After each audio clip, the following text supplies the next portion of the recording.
Hulk Hogan dies. Did you Yeah, hear about this?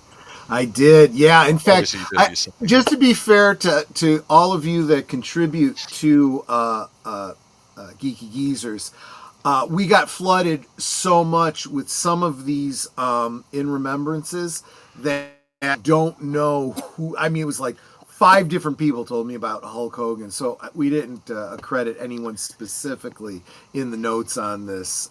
It plus, was I was going to send it to you when I got off work too. I was like, oh, but I was right, at work, and I was like, okay, I heard about right, it right, there. This is a bit of a shocker. Yeah. Of course, I grew up with Hogan like everybody else living in the right. 80s did. Even if you weren't a wrestling fan, you knew of Hulk Hogan. But Hulk Hogan, the star who took professional wrestling to the national mainstream and became the biggest money making draw in the history of the industry, died Thursday at the age of 71. Florida police and the WWE said. In Clearwater, Florida, authorities responded to a call Thursday morning about a cardiac arrest. Hogan was pronounced dead at a hospital. Police said in a statement on Facebook there were no signs of foul play or suspicious activity. Major Nate Burnside told reporters. WWE posted a note on X saying it was saddened to learn that the WWE Hall of Famer died. One of pop culture's most recognizable figures, Hogan helped WWE achieve global recognition in the 80s. WWE extends its condolences to Hogan's family, friends, and fans. It said, "I don't I don't like faceless organization. I wish it was just a person saying this who worked at the organization. It's never mind. Sorry, I'll get Yeah. off that tangent there. Uh, Hogan, whose real name was Terry Bollea, if I said that right, had been struggling with several health issues in recent years, including a problematic lingering back injury from his wrestling days. Hogan had not wrestled since 2012, but had been in the news recently as a founder of Real American Freestyle Wrestling Promotion and the owner of an upcoming New York City bar opposite Madison Square Garden, the site of many of his big matches. In 1985, Hogan headlined the first WrestleMania, teaming up with 1980 star Mr. T to take on Roddy Piper and Paul Orndorff. WrestleMania 1 at MSG drew an audience of on closed circuit television, and it was credited with taking professional wrestling, specifically the then WWF, into the national zeitgeist. Hogan's grudge match with Andre the Giant at WrestleMania 3 took the wrestling business and Hogan's career to new heights. Around 80,000 people filled the Pontiac Silverdome in Michigan for the match. The rematch several months later on free-to-air NBC drew 33 million viewers. Hogan was in the main event of 7 of the first 8 WrestleMania cards. He was the face and hero of the wrestling world, crossing over into mainstream with tons of appearances on television talk shows. I think he was on Johnny Carson once. Remember, he was talking about he Hulkamania. was on TV so Yeah, much in so many guest appearances as himself. I mean, he was in an episode of The Love Boat. I remember playing himself. He was in the soap opera Search for Tomorrow, playing himself. So he was constantly recurring. He was in an episode of the A Team playing himself. yeah. Oh, really? Yes, Huh. That's yes, interesting. Okay, well, that was the point mm-hmm. of the 18, though. People, the best and the brightest from the United would Right, right, show. right. Okay, the third Rocky film where he took on he was in the third Rocky where he took on the title character Yes, he played. was. Yeah, That's yes, and right. That famous scene of him the exhibition bout where Rocky goes nose to chest, and he looks up and he's like, "This guy's gonna kill me." It's just an exhibition. You just yeah. Well, nobody told Hulk Hogan that it was an exhibition match. I don't think he played himself though in Rocky 3. Unlike all the other roles, he was playing a fictitious wrestler character in that movie. yeah. But yeah, I know. Um, Let me see though. In 1996, with interest in him as a hero waning, Hogan pulled off the biggest heel turn in wrestling history. Second act, working with WWE competitor World Championship Wrestling, Hogan became a bad guy, leading a dastardly group of invaders called the New World Order. The heel turn, heel is wrestling, I think, for like the villain characters in wrestling, right? Yeah. Because it's a soap opera. Let's be honest. in a way. 29 years ago this summer, capturing the public interest in a way that wrestling had not since WrestleMania 1, the NWO with Hollywood Hulk Hogan as the vicious frontman wearing black and white rather than his trademark red and yellow breathed new life into the wrestling industry during the counterculture 1990s when the audience demanded a darker, more adult product. Hogan was up to the challenge, helping WCW beat WWF in television ratings for 83 straight weeks beginning in 1996. I remember those days. I had just started getting into wrestling when Hogan left. And basically at that point, WWF was sort of in the doldrums. They lost a lot of their big talent to this competing wrestling agency that I think was started by Ted Turner. Yeah. And they were having to start over. But then I got to see the birth and the blossoming of what we call in the 90s and early 2000s the Attitude Era, which I'm gonna have to talk about on another stream. Oh yeah. But Curtis makes a great point that I hadn't considered. Little coincidence. The list of Hogan's heroes and Hulk Hogan himself. Wow, that is a coincidence. yeah, that's interesting. I did not know that. Okay. Let me go into. Sorry, where was I? Okay, Hogan returned to WWE in 2002 to face The Rock at WrestleMania 18 in Toronto. His character was the NWO bad guy version, but more than 68,000 in attendance were not interested in booing Hogan.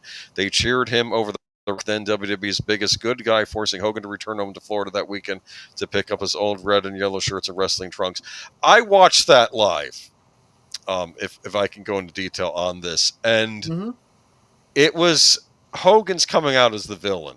Dwayne The Rock Johnson was almost at his height of popularity at that point because he started out as a heel too, but he became a good guy as time went on, and he was a very popular wrestler during the Attitude. And then Hogan shows up, and the thing is, people can't boo Hogan. They couldn't do it.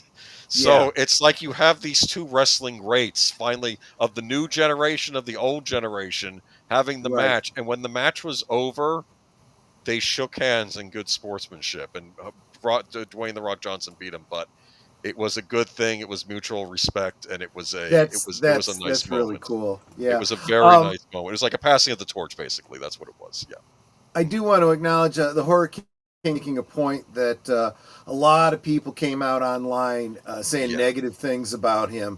This is the era we live in, the coarsening of our society. If you don't agree with someone's politics or you didn't like some opinion about something, it seems to embolden people to be absolutely inhuman monsters when someone passes. It was always taught to me and all previous generations, you never speak ill of the dead, and if you didn't like them, you just shut your damn mouth. Yeah. But unfortunately, we have generations now that have not learned that lesson, and they just demonstrate what kind of people they are. Yeah, so President Donald Trump was among the other notable figures. Post-reaction, Hogan gave a speech at the Republican National Convention last July to support Trump's presidential campaign. We lost a great friend today. The Hulkster, Hulk Hogan, was a MAGA all the way, strong, tough, smart, with the big... He gave an absolutely electric speech at the Republican National Convention. That was one of the highlights of the entire week. Trump posted on Truth Social. He entertained fans from all around the world, and the cultural impact he had was massive. To his wife, Sky, and family, we give our wishes and love. Hulk Hogan will be greatly missed. Some of this hate comes from, I'm going to bring up this last part of this thing because unfortunately this is part of his story. But after his wrestling career concluded, Hogan had been embroiled in a controversy in 2015. Video recordings of him using the N-word, if that's okay, YouTube, I'm not okay, and referring to himself as racist to a point leaked.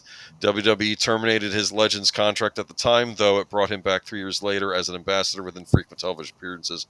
Hogan appeared in WWE's Netflix debut show in January to promote his new Real American Beer, but was booed by fans in Los Angeles. So that's interesting.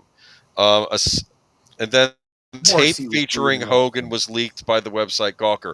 I believe these comments came from this same tape that got released. And unfortunately, this is in my area of Florida. We had a shock jock called Bubba the Love Sponge, and he was supposedly a big Hogan fan, and I guess when Hogan was down in the dumps from his divorce, he should. This is a family show.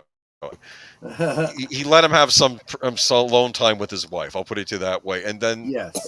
but he was recording the whole thing, and I think it was during then that Hogan said something about like he didn't approve his daughter's dating choice, and I'm not excusing what Hogan said, but at the same time, he had no idea camera was on him either. And this led to a big thing with Gawker. I think he finally sued Gawker and was awarded 115 million because of that. Because Gawker was a disgusting website too. But at the same time, it's. Oh, hold on, someone sent something. Yep. Clue was saying the same people that were disrespectful of Hulk would chimp out if their favorite person's death was disrespectful. Yeah, they're absolute hypocrites, right? And it's a shame that his career took a turn. I think he got estranged from his kids over the whole thing. It was unfortunately, but like I said, we did see him last summer during the Republican National Convention. He did come out, and now he's passed on. And he was a wrestling legend. He was wrestling, and like I said, though, oddly enough, he was not necessarily part of my growing up with wrestling, because, like I said, I started tuning into the WWF when he had left with a lot of the other wrestlers. I was never a huge wrestling fan, although I did go to some exhibition wrestling matches with my father and my dad. So we're talking old time wrestlers, Oh, even before that, like Bob Backlund. Oh yeah. Before Hulk Hogan, before The Rock, any of that. In fact, the generation of Dwayne Johnson's father as wrestlers. But I did obviously know the pop cultural icon of Hulk Hogan. Going back to what Clue was saying too, it's I have seen too many people that even turn on close family members, their parents, if they have differing political views. It is ridiculous to the point of being inhuman, and I'm really just kind of sick of it, to be honest with you.